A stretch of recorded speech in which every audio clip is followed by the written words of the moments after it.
사랑하는 형제자매 여러분, 주님의 평화가 함께 하시기를 빕니다. 오늘 우리가 함께 나눌 이 신비로운 이야기가 여러분의 신앙 여정에 깊은 울림과 은총을 가져다 주기를 기도합니다. 이 거룩한 여정을 시작하기에 앞서 이 말씀이 더 많은 이들에게 닿아 그들의 마음에도 빛이 될 수 있도록 이 영상을 공유해 주시면 감사하겠습니다. 구독을 통해 저희와 함께 더 깊은 진리의 샘으로 나아가는 여정에 동참해 주십시오. 이 선한 뜻을 나누는 모든 분들께 하느님의 축복이 가득하기를 빕니다. 우리 가톨릭 신자들의 미사 생활에는 아주 단순하고 익숙해서 거의 무심코 지나치는 한순간이 있습니다. 하지만 그 순간은 우리 신앙의 가장 위대한 신비 중 하나를 품고 있습니다. 바로 축성된 성체를 혀 위에 모시고 그것이 입안에서 천천히 녹아내리는 바로 그 찰나입니다. 많은 이들에게 이것은 그저 수천 년간 기계적으로 반복되어 온 종교적 의식의 일부일 뿐일지도 모릅니다. 하지만 20세기 가장 비범한 성인 중 한 분이신 피에트렐치나의 성비오 신부님에게 이 순간은 단순한 상징적 예식이 아니었습니다. 그것은 살아계신 그리스도와의 실제적이고 만질 수 있으며 우리를 변화시키는 만남 그 자체였습니다. 50년 동안 그리스도의 오상을 몸에 지녔던 이탈리아의 카푸친 작은 형제회 소속 비오 신부님은 성체에 대한 깊고 신비로운 관계로 인해 그분이 집전하는 미사는 몇 시간씩 이어지기도 했습니다. 증인들은 그가 성변화 순간에 자주 탈론 상태에 빠졌고 고통으로 새겨진 그의 얼굴에는 뜨거운 눈물이 흘러내렸다고 전합니다. 과연 이 거룩한 성인은 그 신성한 순간에 정확히 무엇을 보고 느끼고 체험했던 것일까요? 그의 신비로운 계시는 성체가 우리 입안에서 녹아내릴 때 실제로 어떤 일이 일어나는지에 대해 무엇을 말해주고 있을까요? 비오 신부님의 구체적인 계시를 살펴보기 전에 우리는 먼저 그의 모든 신비 체험의 기초가 되는 신학적 배경을 이해해야 합니다. 가톨릭 교회는 2000년 동안 성변화라는 교리를 가르쳐 왔습니다. 이 용어는 다소 복잡하게 들릴 수 있지만 실로 놀라운 실제를 표현합니다. 이 교리에 따르면 미사 중 축성기도 순간의 빵과 포도주는 그 가장 깊은 본질에 있어서 더 이상 빵과 포도주가 아니게 됩니다. 비록 빵과 포도주의 외적인 형태, 즉 맛과 색, 질감 등 모든 감각적인 모습은 그대로 유지하지만 그 실체는 참으로 예수 그리스도의 몸과 피로 변합니다. 이것은 상징적이거나 단순히 영적인 변화가 아닙니다. 교회는 이것이 빵과 포도주의 실체, 그 가장 내밀한 본질에 있어서의 실제적인 변화라고 단언합니다. 우리가 성체를 모실 수 있도록 외적인 형상은 그대로 남아있지만 그 깊은 실제는 완전히 변모하는 것입니다. 이는 마치 하느님께서 자연의 법칙을 존중하시는 것처럼 보이지만 그 보이지 않는 본질 안에서는 절대적인 기적을 행하시는 것과 같습니다. 비오 신부님에게 이 진리는 단순히 믿어야 할 신학 교리가 아니라 생생하게 체험해야 할 살아있는 현실이었습니다. 성체 신심에 대한 질문을 받았을 때 비오 신부님은 사람들을 어리둥절하게 만드는 말씀을 하시곤 했습니다. 그는 미사 중에 특히 성변화와 영성체 순간에 단지 그리스도를 기억하거나 추상적으로 생각하는 것이 아니라고 단언했습니다. 그는 그리스도를 보았습니다. 그는 그리스도를 얼굴과 얼굴을 마주하여 만났습니다. 그에게 축성된 성체는 문이요 영원히 시간을 침범하고 하늘이 땅에 닿는 통로였습니다. 그 어떤 물리적 경험만큼이나 실제적인 통로였습니다. 이제 핵심 질문으로 돌아가 봅시다. 성체가 입안에서 녹아내릴 때 무슨 일이 일어날까요? 비오 신부님은 이 단순해 보이는 순간에 세 가지 놀라운 실제가 동시에 일어나지만 대부분의 신자들은 그중 어느 것도 온전히 인식하지 못한다고 설명했습니다. 첫 번째 실제는 그리스도의 물리적인 현존입니다. 비오 신부님은 예수님께서 성체 안에 단순히 영적으로나 상징적으로만 계시는 것이 아니라 그분의 몸과 피, 영혼과 신성, 온전한 모습 그대로 현존하신다고 강조했습니다. 성체가 혀에 닿고 녹기 시작할 때 그것은 하나의 생각이나 감정이 아니라 실제적이고 실체적인 현존으로서 그리스도 자신이 우리 몸 안으로 들어오시는 것입니다. 비오 신부님은 여러 차례 영성체 중에 예수님의 현존을 너무나 강렬하게 느껴 주변 세계에 대한 의식을 잃을 정도였다고 보고했습니다. 그는 마치 성체 안에서 나오는 빛이 자신의 육신을 가득 채우는 것 같다고 묘사했습니다. 그 빛은 물리적인 빛이 아니었지만 그 어떤 물리적인 빛보다도 더 실제적이었습니다. 그에 따르면 그 빛은 빵의 형상 아래 감추어진 그리스도 자신의 영광이었습니다. 성체가 그의 입에서 녹을 때 비오 신부님은 혀에 닿는 각 입자가 거룩한 불꽃이 되어 자신의 존재 안으로 스며드는 것을 느꼈습니다. 비오 신부님이 강조한 두 번째 실제는 영성체 순간에 시작되는 내면의 변화입니다.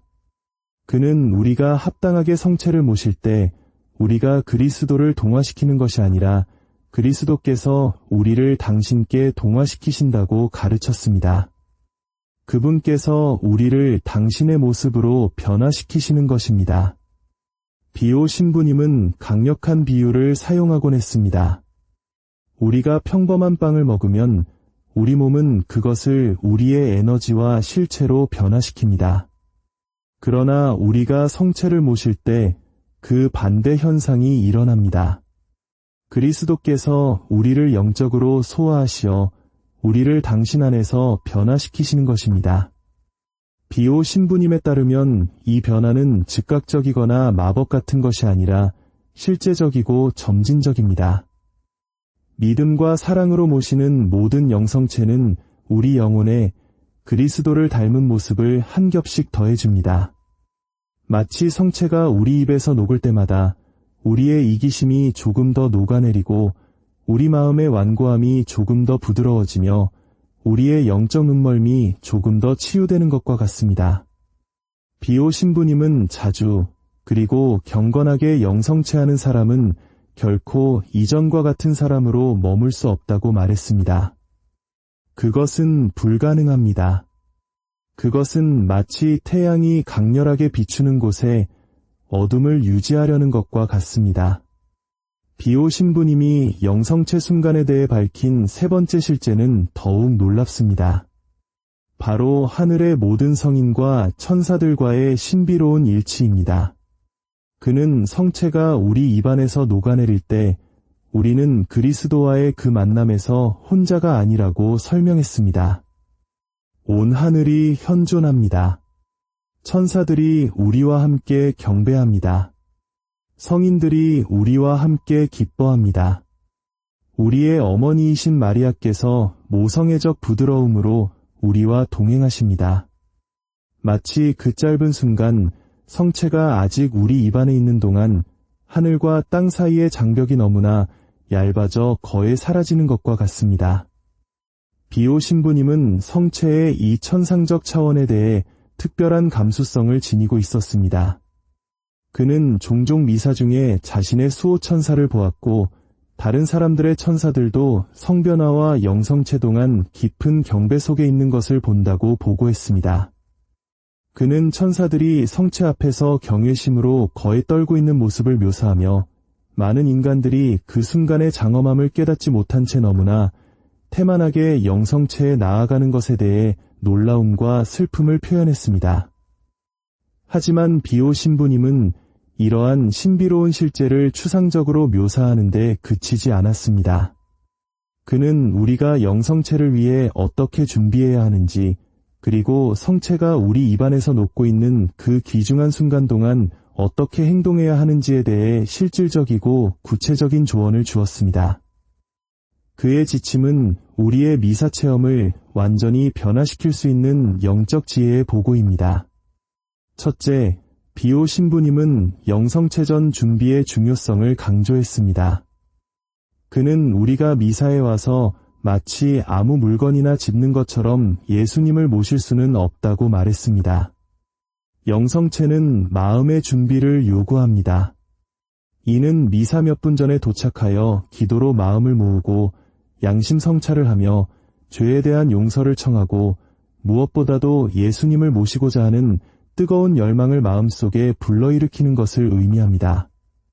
비오 신부님은 영성체를 위해 잘 준비하는 영혼을 매우 중요한 손님을 맞이하기 위해 깨끗하게 청소하고 장식된 집에 비유하곤 했습니다. 그는 또한 은총 상태, 즉 영혼의 대죄가 없는 상태에 있어야 할 필요성을 강조했습니다.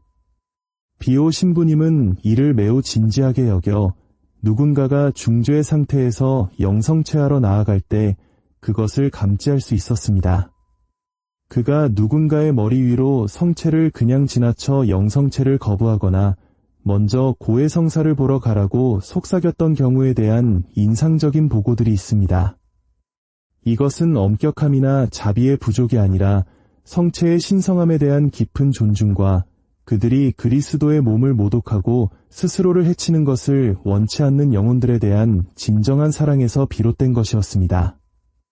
마침내 성체를 모시는 순간이 오면 비오 신부님은 우리가 가능한 한 최대한의 경외심으로 그렇게 해야 한다고 가르쳤습니다. 그는 손으로 영성체하는 것을 무효하다고 여겨서가 아니라 혀로 영성체하는 것을 권장했습니다. 왜냐하면 그는 그 행위에서 더 큰 겸손과 그 엄청난 은총 앞에서 우리의 무가치함을 인정하는 자세를 보았기 때문입니다. 그는 성체를 모시는 우리의 자세를 전적인 의존과 신뢰 속에서 아버지로부터 음식을 받기 위해 입을 벌리는 어린아이의 자세에 비유했습니다. 그러나 비오 신부님이 가장 심오하고 실제적인 지침을 주신 것은 바로 성체를 모신 직후의 순간에 관한 것입니다. 그는 영성체 후 첫 순간들이 절대적으로 중요하며 낭비되어서는 안 된다고 주장했습니다. 성체가 입안에서 녹고 있는 동안 그 축성된 빵의 작은 입자가 분해되어 우리 몸에 흡수되는 동안 우리는 그리스도와 친밀한 일치를 이룰 수 있는 유일무이한 기회를 갖게 됩니다. 바로 이 순간에 우리는 가장 주의를 기울이고 가장 집중하며 영적으로 가장 현존해야 합니다. 비오 신부님은 성체를 모시자마자 눈을 내리깔고 깊은 내적 침묵 속에서 우리 자리로 돌아갈 것을 권했습니다. 그 순간 우리 주변에서 일어나는 그 어떤 일도 말 그대로 우리 안에 계시는 그 신성한 현존보다 중요하지 않습니다. 그는 눈을 감고 입안에서 천천히 녹는 성체의 감각에 집중하라고 제안했습니다. 이는 물리적 감각 자체에 집착하기 위함이 아니라 그 물리적 인식을 더 깊은 영적 인식으로 나아가는 다리로 사용하기 위함입니다. 성체가 녹아내리는 것을 느끼면서 비오 신부님은 우리 마음의 장벽 또한 녹여주시는 그리스도를 상상하라고 우리를 초대합니다. 성체의 각 입자가 녹을 때마다 하느님에 대한 우리의 저항의 한 부분이 우리의 완고함, 우리의 교만, 우리의 무질서한 애착, 우리의 두려움이 함께 녹아내리는 것을 시각화하십시오. 이 모든 것을 그 순간 그리스도께 봉헌하여 그분께서 변화시키시도록 할 수 있습니다. 마치 성체의 물리적 용해가 우리가 하느님과 온전히 일치하는 것을 방해하는 모든 것에 영적 용해를 보여주는 가시적인 표징, 성사 안의 성사인 것과 같습니다. 비오 신부님은 또한 이 귀중한 영성체 순간 동안 반드시 많은 말이 아니라 진정으로 사랑하는 사람들 사이에서 일어나는 그 친밀하고 깊은 소통으로 예수님과 마음으로 대화해야 한다고 가르쳤습니다. 우리는 그토록 겸손하고 가까이 우리에게 와주신 예수님께 감사드릴 수 있습니다. 우리의 잘못과 약점에 대해 용서를 청할 수 있습니다. 우리의 필요, 우리의 고뇌, 우리의 꿈을 그분께 드릴 수 있습니다. 사랑하는 이들, 병든 이들, 고통받는 이들, 죄인들을 위해 전구할 수 있습니다. 하지만 무엇보다도 비오 신부님은 우리가 단순히 예수님의 현존 안에 내적 침묵 속에서 머물며 그분께서 우리를 사랑하시도록 내어드리라고 권고했습니다. 그는 종종 우리가 영성체 후 감사기도 동안 너무 많은 것을 하려고 한다고 말했습니다. 너무 많은 기도를 바치고 너무 많은 지향을 생각하다가 가장 중요한 것, 즉 단순히 예수님과 함께 있는 것을 놓치게 된다는 것입니다. 그것은 마치 깊이 사랑하는 두 사람이 때로는 말이 필요 없이 서로의 존재만으로 충분한 것과 같습니다. 성체 안에서 그리스도와의 만남도 그러해야 합니다. 비오 신부님은 자신의 영성체 때에도 종종 깊은 침묵 속에 머물며 자신 안으로 들어오시기 위해 그토록 작아지신 그 무한한 사랑의 신비를 단순히 관상했다고 고백했습니다. 그는 때때로 자신의 심장이 사랑으로 넘쳐 흘러 거의 견딜 수 없을 지경이었다고 말했습니다. 그것은 고통과 뒤섞인 너무나 강렬한 기쁨의 순간이었고 너무나 깊은 일치감에 거의 자신을 잊을 정도였습니다. 그분의 가르침은 오늘날 바쁜 일상 속에서 미사를 의무감으로만 여기는 우리에게 큰 경종을 울립니다. 비오 신부님은 영성체의 진정한 열매는 미사 중에 느끼는 신비로운 감정이나 체험이 아니라 그 후에 우리가 어떻게 살아가는가에 있다고 강조했습니다. 미사 후 우리는 어려운 가족에게 더 인내하고 도움이 필요한 이에게 더 관대하며 일터에서 더 정직하고 생각과 행동이 더 순수해졌습니까? 만약 그렇다면 영성체는 우리가 무엇을 느끼든 느끼지 못하든 그 열매를 맺고 있는 것입니다. 또한 비오 신부님은 성체성사와 형제적 사랑 사이의 깊은 연관성을 가르쳤습니다. 성체 안에 그리스도에 대한 사랑과 이웃에 대한 사랑을 분리할 수 없습니다. 우리가 진정으로 축성된 성체 안에서 예수님을 만난다면 우리는 우리가 만나는 모든 사람, 특히 가난하고 병들고 소외된 이들 안에서 그분을 보고 섬기도록 촉구받게 됩니다. 어느 날 매우 독실한 한 부인이 눈물을 흘리며 비오 신부님에게 다가와 자신의 영성체가 공허하게 느껴지며 원하는 만큼 예수님의 현존을 느낄 수 없다고 토로했습니다. 비오 신부님은 참을성 있게 듣고 나서 물었습니다. 당신과 함께 사는 병든 시어머니를 돌보고 있습니까? 부인은 시어머니가 매우 까다롭고 끊임없이 불평해서 매우 힘들지만 그렇다고 대답했습니다. 비오 신부님은 미소를 지으며 말했습니다. 그렇다면 당신의 영성체는 공허하지 않습니다. 당신이 인내와 사랑으로 시어머니를 섬길 때마다 당신은 예수님이 진정으로 당신 안에 계시다는 것을 증명하고 있는 것입니다. 당신이 미사에서 모시는 성체는 당신의 집에서 구체적인 사랑으로 변모하고 있습니다. 이 가르침은 영성체 중에 신비로운 체험을 하지 못해 고뇌하는 많은 이들에게 해방을 줍니다. 우리 대부분은 영성체하면서 황홀경이나 환시, 특별한 감정을 경험하지 못할 것입니다. 하지만 우리 모두는 믿음과 사랑으로 성체를 모실 때 성체성사가 우리 안에서 일으키는 실제적인 변화를 체험할 수 있고 또 체험해야 합니다. 결론적으로 비오 신부님은 성체가 우리 입안에서 녹을 때 세 가지 놀라운 일이 일어난다고 가르쳤습니다. 그리스도의 실제적 현존이 우리 안으로 들어오고 깊은 영적 변화가 시작되며 온 하늘이 우리와 함께 경배와 기쁨 속에서 하나가 됩니다. 이 은총을 온전히 누리기 위해 우리는 기도와 양심 성찰, 그리고 예수님을 모시고자 하는 뜨거운 열망으로 합당하게 준비해야 합니다. 최대의 경외심으로 성체를 모시고 성체가 녹아내리는 귀중한 시간 동안 그리스도와 마음으로 깊이 대화해야 합니다. 비오 신부님의 증언과 가르침은 우리가 성체성사 안에 있는 보물을 재발견하라는 긴급한 부르심입니다. 그 보물은 숨겨져 있거나 멀리 있는 것이 아니라 미사에 참여하는 모든 가톨릭 신자에게 열려 있습니다. 우리에게 필요한 것은 신비 체험이 아니라 단순하고 진실한 믿음, 겸손하고 회개하는 마음, 하느님을 사랑하고 또 사랑받고자 하는 진정한 열망입니다. 오늘 이 성찰을 마치며 우리 자신에게 물어봅시다. 나는 어떻게 성체를 모셔왔는가? 어떤 내적 마음가짐으로 영성체에 나아가는가? 영성체 후 나의 삶에서 어떤 변화가 일어나고 있는가? 비오 신부님의 계시가 우리로 하여금 새로운 깊이와 진정성으로 성체신앙을 살아가도록 영감을 주기를 바랍니다. 앞으로의 모든 영성체가 우리에게 단순히 이행하는 의식이 아니라 살아계신 그리스도와의 진정한 만남이요, 우리 영혼의 깊은 흔적을 남기고 우리 삶을 변화시키는 실제적인 체험이 되기를 기도합니다. 우리 생의 마지막 날, 우리 존재의 가장 큰 기쁨은 성체 안에서 예수님을 모시고 그분께서 원하시는 대로 우리 자신을 내어드리는 것이었다고 비오 신부님처럼 우리도 고백할 수 있기를 바랍니다. 주님의 평화가 여러분 모두와 함께하기를 빕니다.